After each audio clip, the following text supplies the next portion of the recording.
Hello Scorpio, welcome back to my channel if you're a returning subscriber.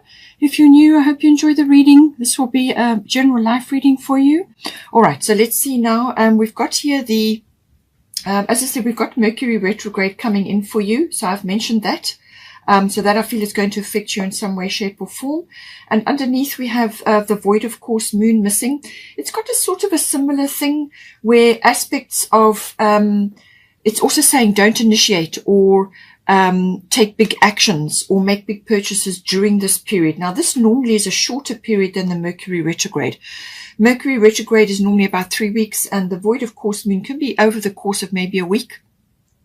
It normally is a few days when the moon is between signs. It goes into a shadow phase, and it's saying that things are not what they seem. Okay, and it could be that something that you've been worrying about, or stressing about may not actually come to pass because things are not what they seem. All right. It could also be relating to something else here, which is indicating that something you may have overlooked, and this could very well come in under the Mercury retrograde. Something that you've overlooked or you've been distracted or something you've missed. And you may want to dive in to fix it. And it's saying, just wait. Okay. The opportunity will come up to correct it or fix it or move forward on something. But this is a period of introspection, meditation, and going within. It's also for dreaming, planning, and recovery or rest, if that is appropriate for you. So it's saying that just wait. It's a pause period in the action. And as I said, the Mercury retrograde is also about that. It's kind of a back to the drawing board energy. So these two both came up. Now, Mercury retrograde, the number is 51, and void of course moon is number 52. So these two are following, if we're going by the numbers, but the numbers may be relevant for you, or you may just notice this period. But it's kind of saying that, that it could also be that you're in the middle of some sort of storm. Something has occurred and you feel like you've now got to try and fix it or change it or sort something out. And it's just saying, wait until the storm has passed. Just detach and let it be. Okay. Just detach and let it be. And it will sort itself out. And then once it's blown over, then you will be able to move forward with whatever it was, to do with, so only you will actually know that. But it could very well be, as I said, associated. It could come up during the Mercury retrograde because this can be about things being overlooked or something being misconstrued or misunderstood or a communication that goes awry. Sometimes that can happen. Okay. So then, right. So now we've got the 8th house coming in here. So this is a biggie, and I feel this is a big portion of your reading is to do with this. So 8th house, is all to do with intimacy, sexuality. It's about unions. When you are forming a union, either a love partnership or a business relationship. And this is the nuts and bolts of how it's going to fit together or how it's going to come apart, depending on the situation. And, yeah, it's kind of growth cycles. You may be at the beginning of a cycle or at the end of a cycle in this situation with the union. And it's normally to do with the emotional and material resources around that. How is that going to fit together, or how is it being dismantled if that is what needs to happen? All right. So, it's also to do with, the deeper side of a relationship, particularly in a love relationship, the sexuality and that very intimate connection. Okay. Then it can also be to do with, aspects of, financial matters. So this is normally to do with big finance. So this is like assets, banking, tax. It can also be to do with, investments or insurances. And in some cases, it can also be to do with, managing somebody else's resources, Now that may be a profession. But it is also to do with legacies and inheritances as well. Because the 8th house does deal with, sex, death. And this can be death of a number of things. It could be the death of a cycle or the death of a phase of your life or an ego death. Or it can in some cases be the passing of somebody.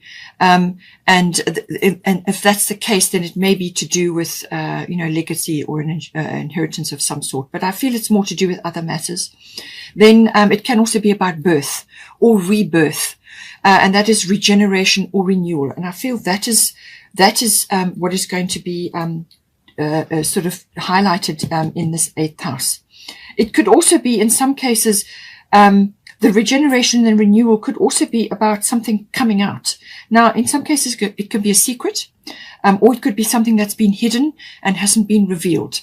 Now, this could be a financial thing, or it could be some other aspect, or it could be like an emotion or a feeling or a passion which is rising up and needs to be expressed. And that is very much what your cards are saying.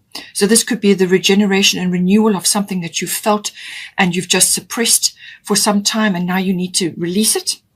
And this could be passion for something or for someone, or it could be the renewal of something in your life, the regeneration of something in your life. Now, we've got the bottom of that, we've got Mars, which is a very action-oriented, it's a very willful sign. It's the god of war, so it could be going into action or defending or challenging something. And then at the top, you've got Pele, divine passion. So this could be very well the regeneration or renewal, because the divine passion, Pele, only comes up when you're suppressing something or you are putting something on the back burner. This could be a dream or a goal or a talent or an ability, or just something that you want to have always wanted to do or dearly would have loved to have done, but it's been suppressed or just overlooked or just not acted on for whatever reason. And it's normally associated with, it kind of wasn't the right time, or you didn't have the confidence, or it couldn't be expressed for whatever reason. So, and look at the colors of this wonderful fiery red and orange and yellow. And these all deal with the lower three chakras. So your root, your sacral, and your sacral and your solar plexus. So this is all to do with confidence and sexuality and your security. All right. So it's saying that I feel that you need to challenge something in this house. Now, this could be a way of life that you've been living, or something that is, it could be a relationship based or partnership based. You may be challenged, or you need to challenge something, or you could be defending yourself. Or you could be going into action with something. You could also be taking action in order to release something so that this divine passion can come out. It could also be the force of passion or sexuality rising up in you. It could be regenerated or renewed through a passionate relationship or some other passion, but it's saying that some sort of action or movement forward, or cards on the table going forward. And it's saying that you may need to push it, whatever it is. This is something that you may need to push, but don't force, but you will need to push it. And this can be quite fast action, but it's normally quite forceful in its movement. As I said, it could be an expression or something that's coming out or needs to come out. Okay. But it can also be, it can also be just energy and enthusiasm and that rising up of something that you just know you have to do, something that you just know you've got a good insight on it, you just know you have to do it. And with the 8th house, this can be a psychic thing, a psychic impression, or a psychic knowing. Something rises up in you, you just have absolute clarity on what it is that you've got to do. And then the Mars gives you the energy and the drive and the courage and the enthusiasm to go after what it is that is being highlighted here.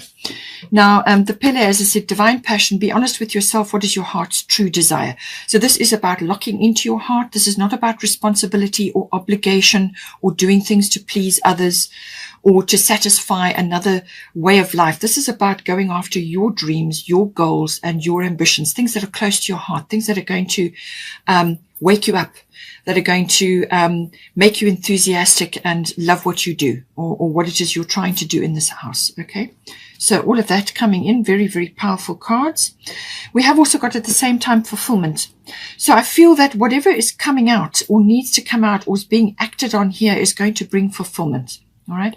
So this is definitely an aspect of this situation. And this is connected to this divine passion, this rising up of something in you which needs to be expressed now. It needs to be released. Okay. Now, we have also got the sun coming in. Beautiful card. It may be connected to this or some other aspect. A very, very powerful card. It's a major arcana. You have another major arcana. And again, number 19 and number 20. Okay, so these are following one after the other. So the sun is always a very positive card. It's about positive karma. that is coming in for you. Now, you've got the past life card here. So I feel something is coming into you and it's going to manifest. It's going to bring good karma in from a past life situation. And this is your hard work coming back to you. Okay. But it can also indicate a masculine energy coming into your life. It can be that, or it could be a father figure or an authority figure. Take it as it resonates for your situation. Plans that work out perfectly. It can also be an amazing ideas that lead to rewards and commendations. So you could be in the spotlight. You're getting your time in the sun over something. So this is like success or notoriety or fulfillment in some regard in this 8th house. It could be monetary as well that's coming in, because the 8th house deals with monetary things, big finance. It could be a big windfall of some sort or a reward for effort. And it, as I said, in some cases, it could be to do with inheritance or legacy, whatever the situation is. And it says gratitude for the blessings of life. So the sun, as I said, very positive energy, very positive card. It's about radiating positivity. You could be very influential under this card, or you could be meeting somebody who is very influential. It is also about leadership in some ways. In some cases, that may be coming in with, certainly with the Mars card, that could be the case, taking leadership in some case, in some way. But it's a very sunny, bright, radiant energy. Your life force could be strong. Your health could be strong. Lots of ways that this could be manifesting. And as I said, the number 19 could be important for you. And then at bottom of the fairy tarot, as I said, is number 20, another major arcana. This is the renewal or judgment card. And it's saying, review the past and present so you can plan a bright new future. Okay. So understanding your life purpose, releasing judgments of yourself and others. So this is putting something to bed, something from the past, something that this could be making a meaningful life change of direction. And this, I feel, is to do with the divine passion. You're releasing something, or you're letting go of something in order to move forward and move forward into a bright future. But it's to do with your life purpose, and it's the realization around that. Okay. It could also be that it's about time now that this needs to happen. And, you're just kind of reconciling things. You're looking at the past, letting that go so that you can move forward to the future. But it's about being in the present moment. You make all your decisions in the present moment. You don't make them from the past, and you don't make them in the future. You make them in the present moment. Okay. Understanding your life purpose, releasing judgments of yourself and others. And, you've got a rabbit there, or a bunny, so it's very abundant energy. So I feel this is abundance. This is an abundant energy rising up in you to do with what you are or who you are and your authentic self, and moving in a direction which is authentically right for you. Okay. Or which is going to help you in some way. Okay. So I feel very, very positive about that. We have also got the 5th house coming in. I feel this, now the 5th house is to do with the entertainment industry or performance or anything related to the arts or creativity. And as I said, Venus is going direct. And that's on the 29th of Jan. And so something may be, for those of you in that situation, something may be coming right for you round about then, because it's at a very harmonious angle to Uranus, and that's expect the unexpected, always with Uranus, and that is at a very harmonious angle. You may already have an indication from the 18th of Jan. So 5th house is about that. All related to the arts and entertainment and creativity, artistic work, or any kind of creativity, whether it's to do with the arts and the stage work, or whether it's to do with other projects you're involved in. Perhaps this is a desire that you've always had, to be involved in the arts in some way, shape or form, or to use your creative talents or your artistic talents. And it's been put on the back burner because perhaps you thought you couldn't make money from it, or it wasn't substantial, or it was frowned on by other people in your family, like parents, or something like that, whatever the case may be. But it's like a coming home to your true nature or your true self, or what it is you really would like to do. So any of that could be coming in. It could also be to do with children, whether these are your children or other children that you are associated with. So children comes up very strongly as well. It could also be to do with a love affair. Now, you've got the 8th house, which is about union. So you may be going from a love affair into a more committed relationship. Okay. So that could be happening as well. Or it could be to do with the a collaboration on a project, possibly, which does involve creativity in some way. It's also to do with having fun. The fifth house is always about having fun, recreational activities of all kinds, anything that makes you happy and is joyful. It could be a sport or a club activity. It could be a handcraft, as I said, something to do with craftiness or art or creativity, anything like that, anything that is fun, enjoyable and creative for you. It could even be exercise related. So, but it can also be social activities, going out, enjoying yourself and so on. Now, it can also be to do with taking a risk of some sort. And I feel this is where the cards are coming in for you. Because you've got Aquarius, I know, at the bottom. And then you've got Artemis Guardian at the top.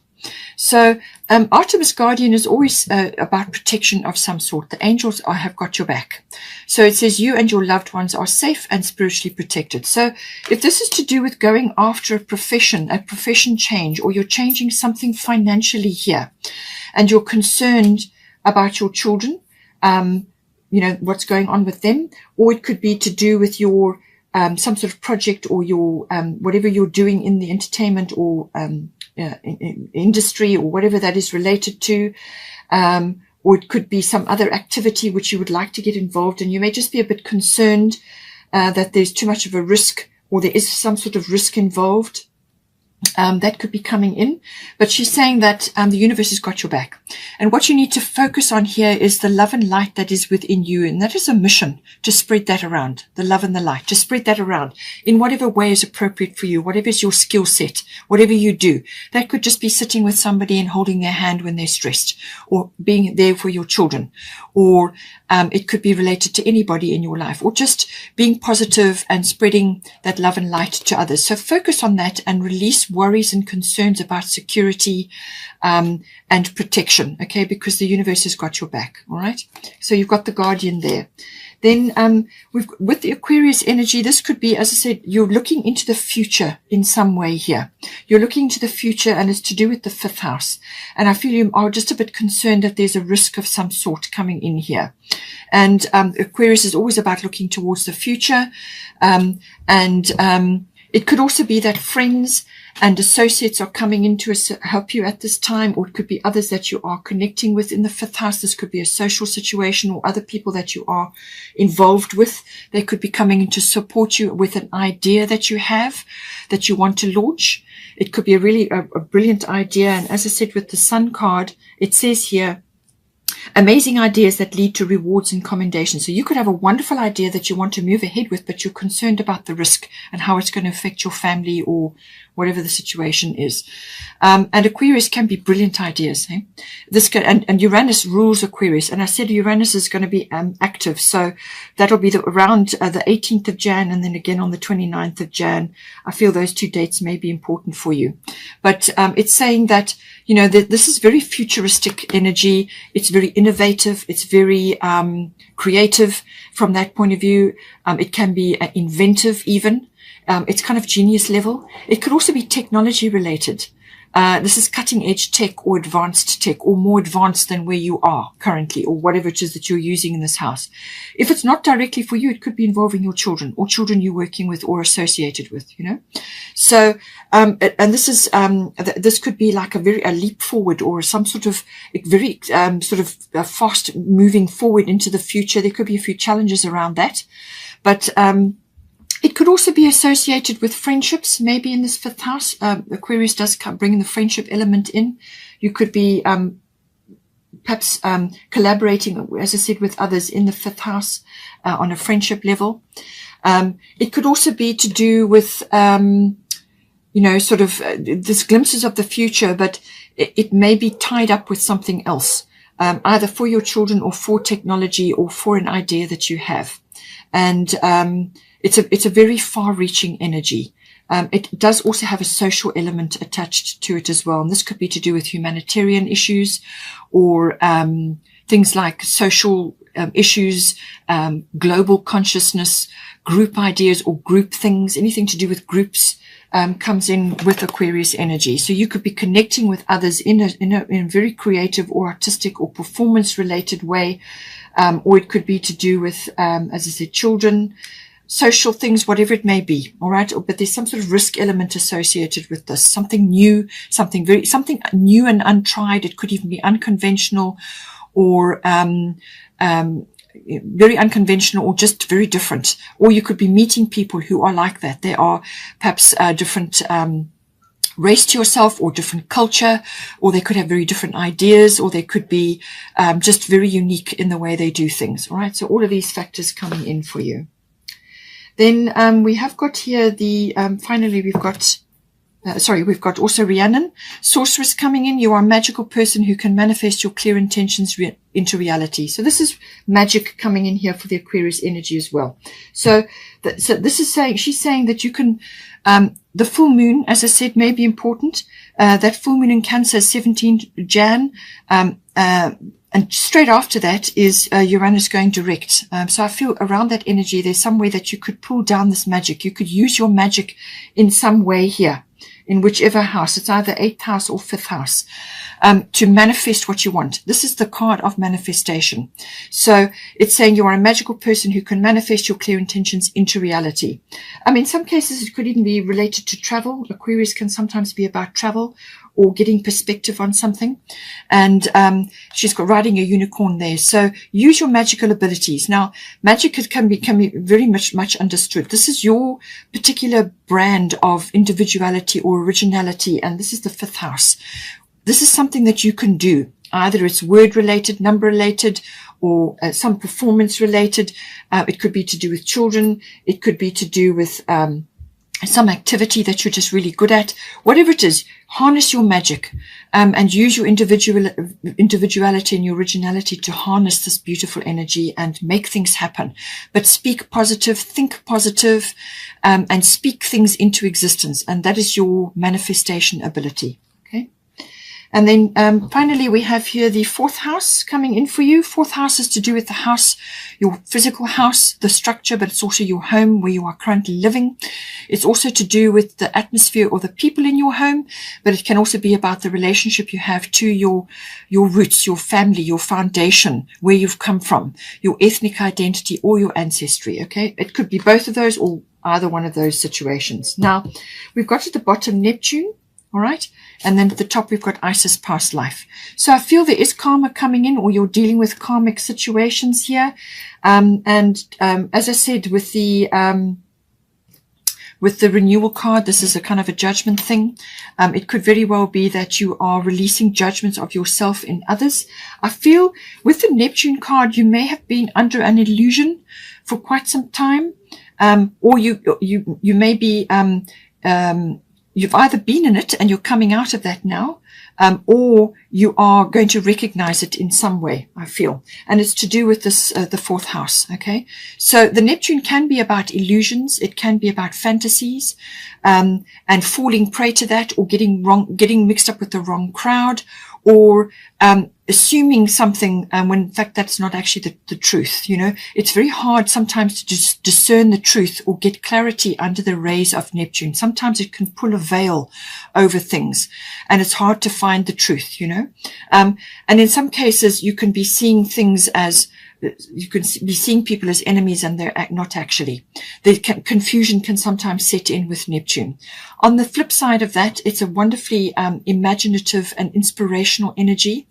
It's about connecting to spirituality and getting serious spiritual downloads, psychic impressions, but also connecting to dreams and also karmic things.